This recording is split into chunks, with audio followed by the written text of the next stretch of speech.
नमस्कार दोस्तों। विवाह एक पवित्र बंधन भाग 3। रिधिमा ने अपनी नज़र उठाकर बाथरूम की तरफ देखा तो कबीर टी शर्ट और लोअर पहने उसी की तरफ चला आ रहा था। एक बार फिर दोनों की नज़रें टकराई, लेकिन फिर दोनों ने ही एक दूसरे से नज़रें फेर ली। वो चुपचाप बेड की तरफ चला गया और रिधिमा अपनी ज्वेलरी उतारने लगी। लेकिन आज जब उसके साथ कुछ भी अच्छा नहीं हो रहा था तो अब कैसे होता। उसका हार उसके खुले बालों में फंस गया। काफ़ी देर जदोजहद करने के बाद भी जब वो नहीं निकल पाया तो रिधिमा ने कबीर की तरफ देखा, जो बेड पर अध लेटा अपने लैपटॉप में घुसा हुआ था। वो उससे मदद मांगना तो नहीं चाहती थी, लेकिन फिर भी उसने आवाज़ लगाई, रिधिमा। कबीर कबीर ने कोई रिस्पॉन्स नहीं दिया तो वो फिर बोली, कबीर। कबीर अपने लैपटॉप में नज़रें गड़ाए हुए बोला, रिधिमा को उस पर बहुत गुस्सा आ रहा था, या शायद अपनी हालत पर। यह कहना मुश्किल था। रिधिमा, ये हार मेरे बालों में फंस गया है तो प्लीज़ इसे उतारने में मेरी हेल्प कर दो। कबीर सवालिया नज़रों से उसे देखते हुए, मैं? रिधिमा, यहाँ तुम्हारे अलावा कोई और है जो मैं उससे कहूँगी? प्लीज़ मेरी हेल्प कर दो, बहुत दर्द हो रहा है। कबीर रूडली बोलते हुए, तुम खुद कर लो, क्योंकि मैं नहीं चाहता कि तुम फिर ये बोलो कि मुझे तुम्हें छूने का कोई शौक़ है। रिधिमा अब थक चुकी थी तो वो बोली, रिधिमा गुस्से से, तो ठीक है, मैं तुम्हारी दादी जी के पास जा रही हूँ। नहीं, कुणाल के पास जाती हूँ, उसी से हेल्प ले लूँगी। तुम मेरी हेल्प नहीं कर सकते, लेकिन वह तो मेरी हेल्प ज़रूर करेगा। इतना बोलकर वो जैसे ही जाने के लिए खड़ी हुई, वैसे ही कबीर बोला, रुको, और अपना लैपटॉप साइड में रखकर उसके पास आकर उसके पीछे खड़ा हो गया।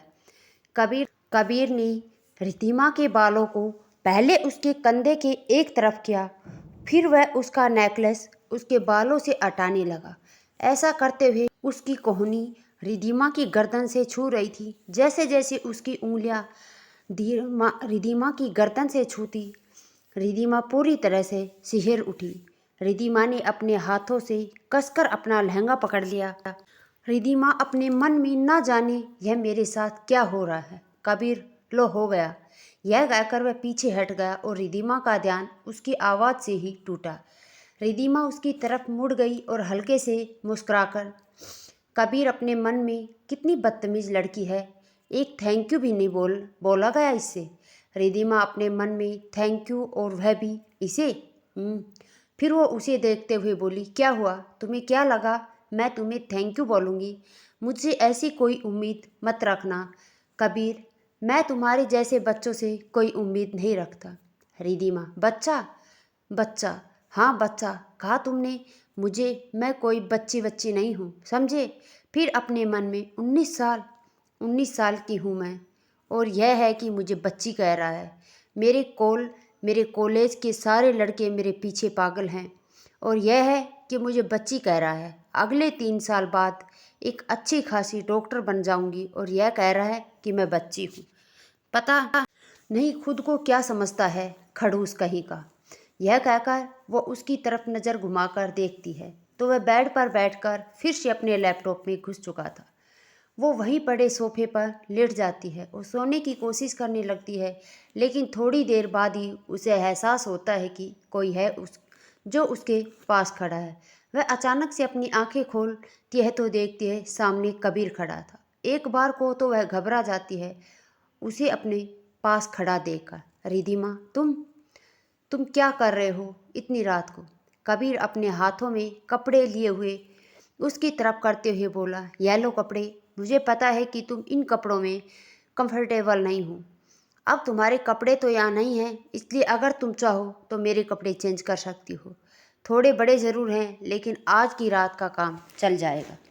सुबह तुम्हारा सामान आ जाएगा। रिधिमा, तुम्हारे कपड़े तो मैं मर रही हूँ तब भी ना पहनूं। कबीर, मुझे लगा कि तुम सच में परेशानी में हो, लेकिन नहीं, तुम तो अपनी ईगो में हो। तुम्हें जो करना है वह करो। अगर कपड़े चेंज करने हैं तो तुम्हारी मर्जी, नहीं तो इन्हीं कपड़ों में सो जाओ। Good night. और वह कपड़े सोफे पर साइड में रखकर अपने बेड पर चला जाता है। काफ़ी देर तक रिधिमा इस सब के बारे में सोचती रहती है।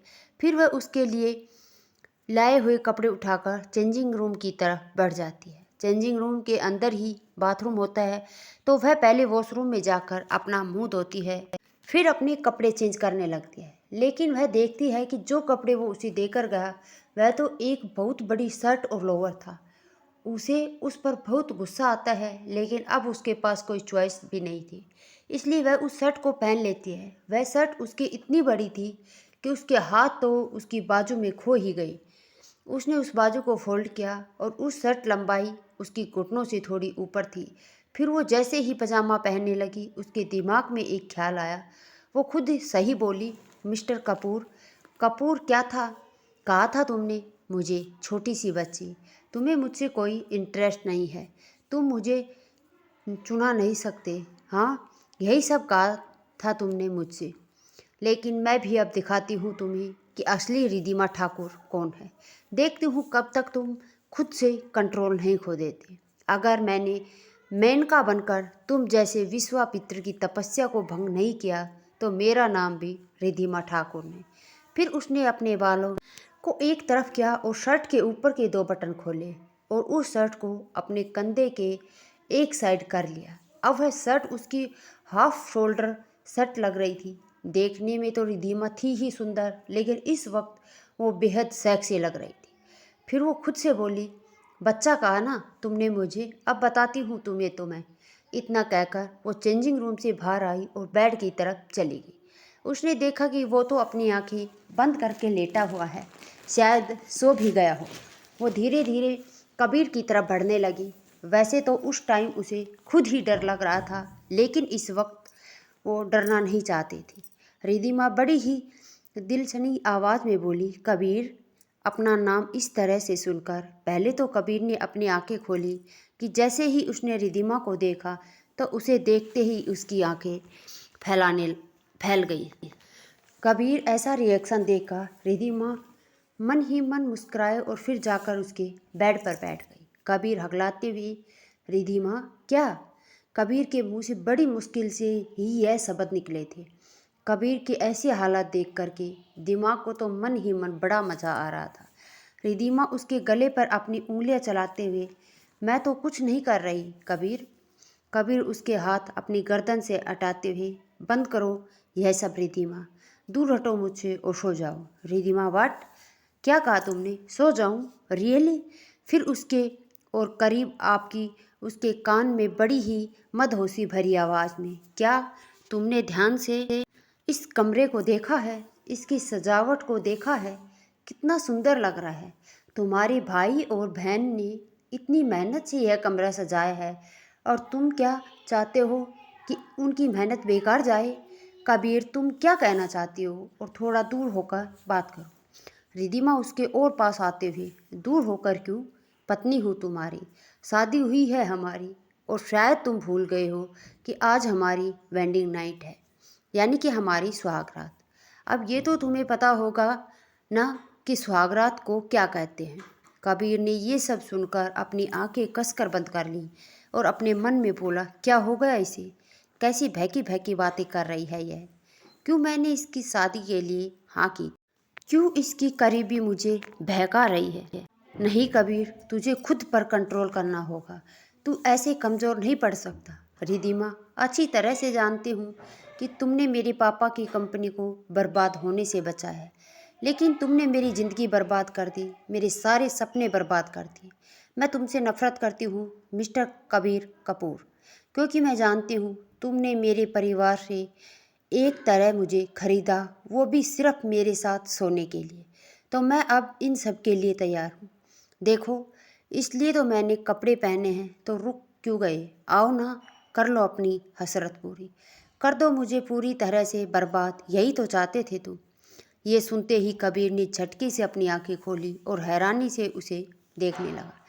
कबीर ने उसे जोर से धक्का दिया, जिससे वो बेड के दूसरे साइड जाकर गिरी और खुद बेड पर बैठ गया। रिधिमा, कबीर, तुमने मुझे धक्का क्यों दिया?